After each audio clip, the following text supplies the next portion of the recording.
नमस्कार। हमारे नए वीडियो में आपका स्वागत है। बहुत सारे लोगों ने दीक्षा के लिए अप्लाई किया है। तो अगर आप दीक्षा की पूरी विधि जानना चाहते हो और आप भी दत्त मार्ग में दीक्षा लेना चाहते हो और इस दत्त मार्ग के दीक्षा की क्या व्यवस्था है, किस प्रकार से होती है, इसके क्या अनुभव है, ये सारी चीज़ें अगर आप जानना चाहते हैं तो इस वीडियो को एंड तक ज़रूर देखिए और साथ में ही हमारे चैनल को सब्सक्राइब करना, वीडियो को लाइक करना और ज़्यादा से ज़्यादा लोगों तक हमारा वीडियो पहुंचाना ना भूलिए। तो गुरु मंत्र दीक्षा विधि तो होता ऐसे है, बहुत सारे लोगों ने मुझे ये बोला कि हमें दीक्षा चाहिए, गुरु मंत्र की दीक्षा चाहिए या फिर दत्त मंत्र की दीक्षा चाहिए। तो मैंने परसों एक वीडियो डाला था, वहाँ पे बहुत ही जल्दी हमारे जो संप्रदाय की दीक्षा होती है उसकी तिथि निकाल कर उस तिथि पर सभी लोगों को दीक्षा दी जाएगी। और उसके बारे में मुझे बहुत सारे मेल भी आ गए। जिन लोगों ने ईमेल नहीं किए हैं या फिर कोई ईमेल नहीं कर पाया है तो उनके लिए इंस्टाग्राम लिंक भी वीडियो के नीचे दिया है। वहाँ पे आप डायरेक्ट मैसेज करके हमसे वो जो भी आपके मन में है या फिर आपको जो भी प्रकार की दीक्षा चाहिए उस कारण के बारे में मुझे बोल सकते हो। तो अभी बात करते हैं दीक्षा की। दीक्षा का क्या अर्थ है? दी इति क्षालनार्थम। तो शिष्य के शरीर शुद्धि, मन शुद्धि और कर्म शुद्धि के लिए जो भी गुरु उपादान देते हैं उसे दीक्षा कहा जाता है। दीक्षा गुरु नहीं देते, दीक्षा परंपरा से मिलती है। परंपरा की शक्ति जो गुरु के यहाँ पे है वो दीक्षा स्वरूप शिष्य में परिवर्तित होती है, तो इसे दीक्षा कहते हैं। दीक्षा अनेकों प्रकार की होती है, अनेकों कारणों से होती है, जैसे कि स्पर्श दीक्षा है, शक्तिपात दीक्षा है, मंत्र दीक्षा है, तंत्र दीक्षा है या फिर ऐसी बहुत सारी दीक्षाएं हैं जो अपने अपने परंपरा के अनुसार गुरु शिष्यों को देते हैं। तो ये हमारा जो मार्ग है उसमें 2 या 3 प्रकार की दीक्षाएं आती है। एक नाम दीक्षा है, दूसरी मंत्र दीक्षा है, तीसरी शक्तिपात दीक्षा है और अंत में स्पर्श दीक्षा मंत्रयुक्त रहती है। तो इन सब जो भी दीक्षा है वो साधकों के प्रगति के अनुसार उनको दी जाती है। जो भी तिथि है आपको जल्द ही उसके बारे में बताया जाएगा। तो दीक्षा की अगर बात करूं तो एक साधक थे जो बहुत सालों से साधना कर रहे थे, परंतु उनको कोई भी अनुभूति नहीं आ रही थी, न कोई मंत्र की अनुभूति आ रही थी, न ही किसी प्रकार के देवता के दर्शन हुए थे। परंतु उनकी शक्ति कुछ हद तक जागृत भी हो गई थी, परंतु वो शक्ति उन्हें तकलीफ़ दे रही थी और उनको समझ में नहीं आ रहा था ये क्या हो रहा है। तो वो कुछ शिष्यों के मदद से हमें मिले। तो जब वो हमें मिले तो उन्होंने कहा कि गुरुजी ये सब क्या चीज़ें हैं, ये आपके जो भी आप बोलते हो कि ये मंत्र करो, वो मंत्र करो या फिर इस तरह से क्रियाएं करो, उस तरह से क्रियाएं करो, तो उन सभी चीज़ों का मुझे कोई भी मतलब नहीं नज़र आता। मैं इतने साल से साधना कर रहा हूँ फिर भी मुझे इन सब चीज़ों का अनुभव नहीं है या फिर कोई भी अनुभूति नहीं प्राप्त हुई। तो ये चीज़ें किस काम की? तो मैंने उनसे सबसे पहला प्रश्न पूछा, क्या आपने गुरु किया है? क्या आप कोई संप्रदाय से उस विधि को अवगत किए हैं? तो उन्होंने बोला नहीं, गुरु नहीं किया है। तो मैंने बोला तो फिर अनुभूति कैसे आएगी?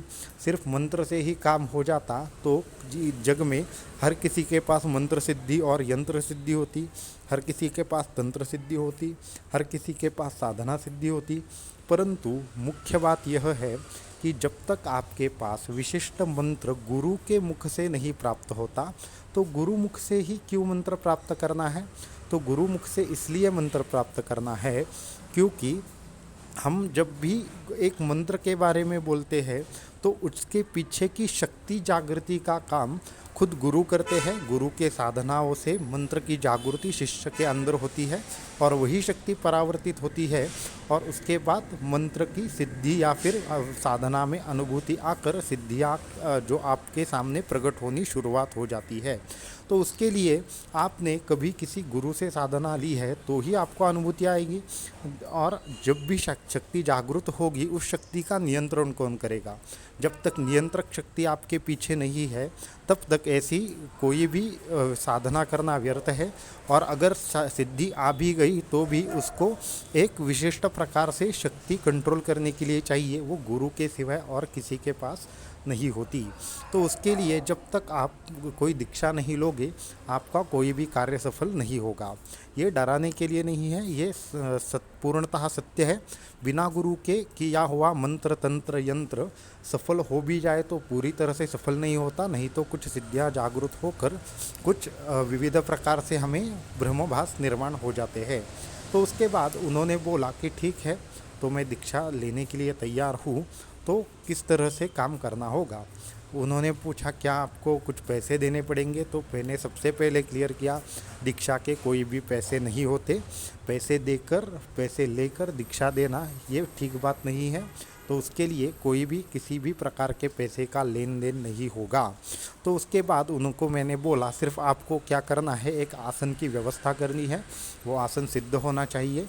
तो सिद्ध आसन की व्यवस्था करनी है, आपके आसन के ऊपर बैठना है और उसके बाद आपको जो भी मंत्र दिया जाए उस मंत्र का निश्चित समय पर आपको पठन करना है। मंत्र पहले ही आपको ज्ञात हो जाएगा और उस मंत्र को उस समय पर जपना है।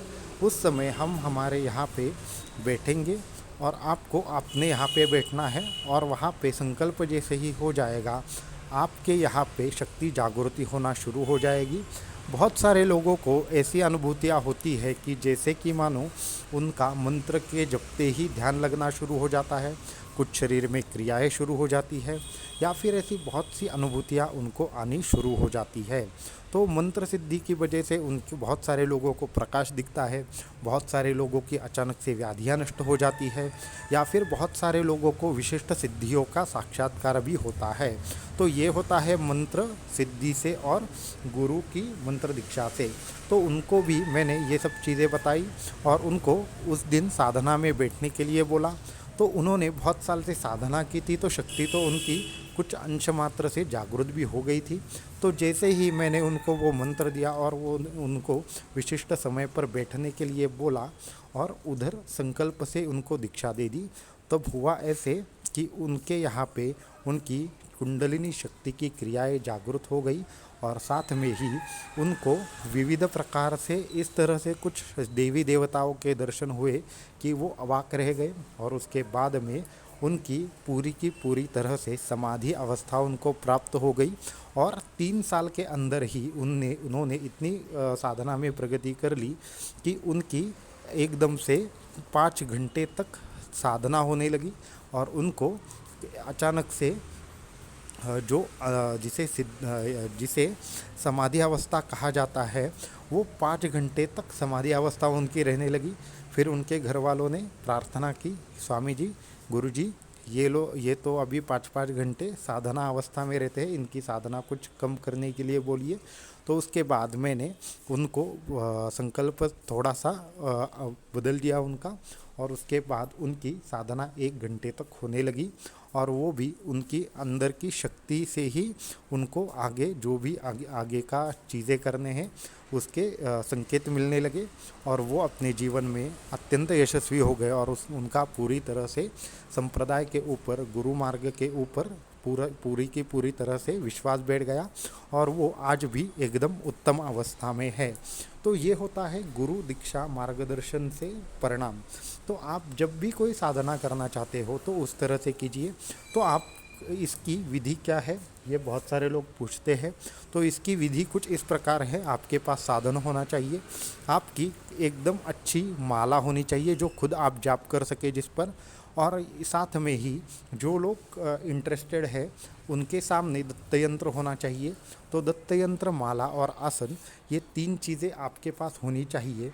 और जब ये 3 चीज़ें आपके पास होगी तो आपको मंत्र बताया जाएगा, उस मंत्र की तिथि बताई जाएगी, उस तिथि पर आपको सभी लोगों को बैठना है और उस वक्त हम यहाँ से संकल्प करेंगे और उसी मंत्र का जाप करते हुए आपको आसन पर बैठना है और उसकी विधि आगे की आपको बताई जाएगी। तो ये है विधि। तो इस विधि के लिए अगर कोई आपको प्रश्न है तो इंस्टाग्राम के चैनल पर आप संपर्क कर सकते हैं उसका भी आपको नीचे लिंक मिल जाएगा। तो आज के वीडियो में इतना ही। अगर आपको कोई प्रॉब्लम है, डाउट है, तो आप हमें संपर्क कर सकते हैं और आपके प्रश्न पूछ सकते हैं।